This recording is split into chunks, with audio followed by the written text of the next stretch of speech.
Hey guys, welcome back. BDCKR here, and we're back with the new, potentially at some point upcoming pack, which is the Dawn of Justice Premium Pack. Now, this isn't our account. This is somewhere in the game's code, but it's not currently available for use. And so it looks like this is their answer to not letting us get any of the Dawn of Justice characters unlocked in the store after completing the challenge. So we're going to be doing a 100-pack opening to look at the distribution and the percent chance of getting it. So we're not going to do a speed up this time, we're just going to talk a little bit over it, but we'll get right into the good stuff. Oh, and if you can see, so we don't have to entirely keep track, so we could always reconstruct it after, but also stop when we're done. There's exactly 15 million, so that's going to be at exactly 100 packs at most.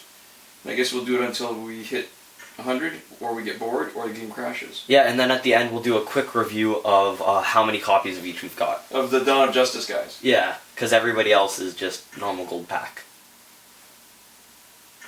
So I've never been a big fan of these chance at getting somebody, because they always feel like a total ripoff. Because no matter how much these guys would cost in the store, and what is it, 300-something thousand? Somewhere around 3 to 4, yeah. Yeah, so no matter what, you're paying an extra $50,000 on top of the gold pack price, 50,000 credits, sorry. And you're paying 75 compared to what most people probably consider the gold pack price, which is the discount price of once a day, right? I guess I just want to make one comment. The fact that you actually said dollars, it is. They've set it up so that you feel like you're actually spending money. And the more it feels like that, the more I think I resent putting out that kind of paying that currency to only have the chance at something. Yeah, because you see, we haven't gotten a single one yet. So every one of these packs for the person who is really trying to complete their collection, and that's the main person that I think this pack appeals to, right? There's one. So for that kind of person, we've already spent $2 million, Yeah. 2 and a bit million. And that's when we got our first copy. So people are going to be more lucky or less lucky. But I don't think anybody's going to come away feeling like they got the best of the system and they got the best of the packs. Right. It'd be different if you only needed one copy.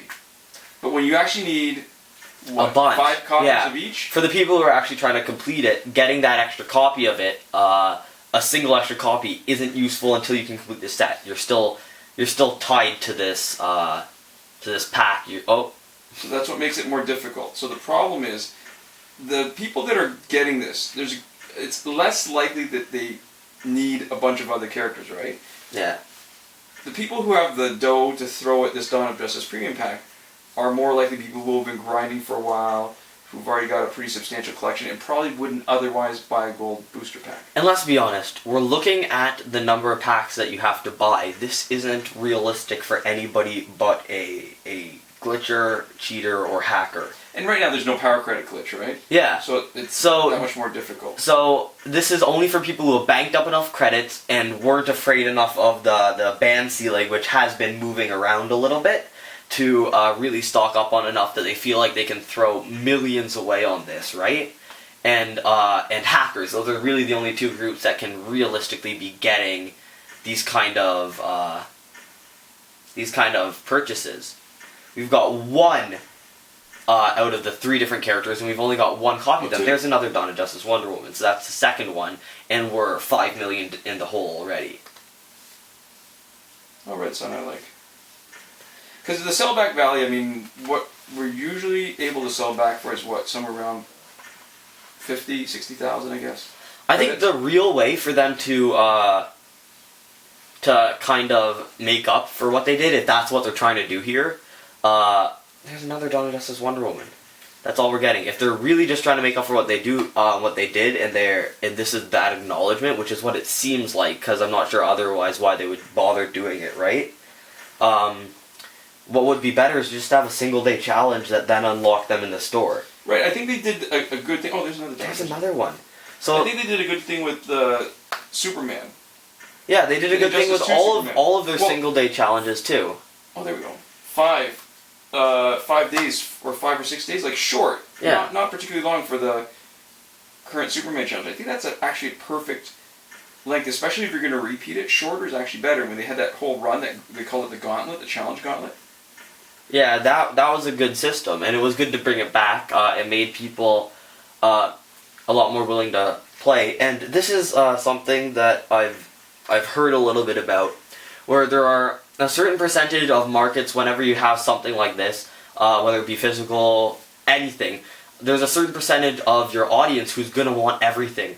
And the more you make things premium, the more you punish your potential purchasers, your consumers, so your the most players. loyal kind of obsessive players? Yeah, the more that you punish them for not having discovered you earlier, the Right. less likely they're willing to actually play at all. Oh, to commit. It's like watching a new TV show. When in the old days, when Yeah. TV shows, it didn't matter whether you watched one or another. Like CSI, you don't really need to watch a whole bunch to get that particular episode, right? Yeah. Then it's easier to get into. But when you actually have a big, long storyline, then unless you actually have access to the earlier episodes, you're discouraging people from picking up your show. Yeah, so the Challenge Booster Pack is good steps towards that. Meaning that there's less and less stuff that's actually not unlockable. But then the Dawn of Justice Premium Pack, where you can't actually complete it even if you were there for it, feels like even more of a jip.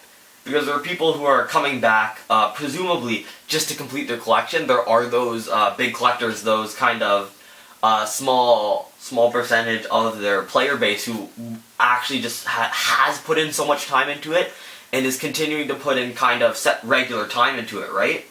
Just to keep everything up to date. And the Dawn of Justice pack. Oh, there we go. The Dawn of Justice challenges were kind of crappy for all of those people, which is us to a certain degree. We don't play it just in passing, and that is really probably only because of this YouTube channel at this point. We enjoy the game, but what really makes the game continue to be fun is that we can make videos that people will still watch, instead of just messing around ourselves. Oh, yeah, for sure. I mean, that's definitely part of the appeal. It's hard to separate. It's hard to tease out the difference, right? It's hard to know how much we'd actually still be playing. But if there was that kind of wall to us, like the Dawn of Justice pack doesn't. The original Dawn of Justice challenge didn't make us stop playing, but it definitely was frustrating. Yes, it was. And what's funny is, okay, so people talk about the difference between hacking, glitching, and whatever, and I mean, we still reset the challenge now, so we have a bunch of cards, and so it shouldn't really be a bad thing. But what's making it awful is that a bunch of people were getting banned for taking E7 versions of them. Yeah, it's not always just what's happening. It's also that we're being punished, right? The system that was in place made it possible to kind of set an automatic punishing system, even when it was totally possible to have them Elite 7 legitimately. Right? They give you the option to buy the pack, and But let's face it, at $20 a pop, I think there's going to be only a really small number of people who are going to E7 it. But they banned some of the people who bought it. Yeah. That's a real slap in the face when you set up an automatic system and you ban some of the people who are spending a lot of money on your...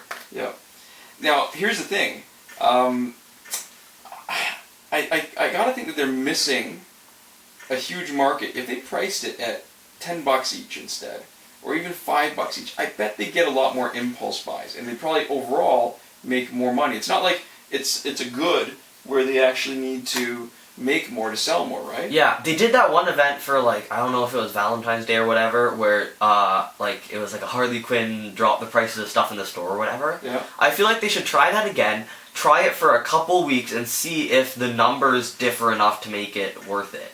That's an easy way of setting the prices low, making people think that that's their only chance window, so they're going to get an increased number of buys, more than the decreased price would anyways. I think that's potentially a huge source of potential income for them, and then it'll make also this game a lot more lucrative. I think the sweet spot really to me would be $5. I mean, I'd be tempted at $5. Yeah. Well, I guess the thing you got to think about is man hours, right? Oh. There we go. And there we go. So, final tally. Out of the 100 packs bought, there was 9. 9 out of 100 were the rare 3 ones that we wanted.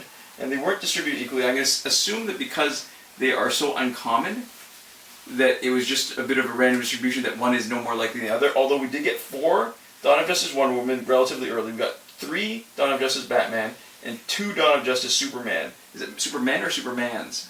I'm not sure. Okay, so 9 out of 100. The drop rate, I guess, is, if you want to round up, that's close to 10%. 1 in 10 of the rare guys, but because you need 5 copies, and that's if you finish the challenge legitimately 3 times, then you're going to be stuck spending a lot of dough to try to finish them, because we didn't finish any of them after spending 15 million credits. So that's a huge amount of credits, and I guess just to finish up my thought, $5 is a sweet spot because man hours wise, it'll take you an hour to complete the challenge, pretty much, Yes, no matter yes. how you count it. So if to you that's not that fun, right? $5 is less than a minimum wage for an hour in all of America, Canada, right? Right. So that means that it's cheap enough that you might just say, this time spent isn't fun, but getting the character is. So this amount of money is worth that amount of time, and Right. it's a easy equation for you to do and justify, as opposed to $20 an hour being significantly over minimum wage, where it's almost worth it even if you consider doing it work, right? Over buying it. And just to sum up too, remember, this pack is not available yet. We don't know when it's going to be available, and there have been packs that have been in the code that have never shown up. I suspect that this one will show up because people have been asking for it. They've announced that they were making a plan to make the Dawn of Justice characters available again. And this just may be their answer. Instead of actually repeating their challenges, just making them available in a pack. And the amount of time that they can also milk the Dawn of Justice characters as actual free advertising is also closing that window. Yeah, I mean, I guess the cycle will extend a little bit when the DVD comes out. Yeah, so it should be coming out sometime soon, if it's coming out at all. Next few months. Yeah. So anyways, thanks for watching. We'll see you guys next time. Komoda.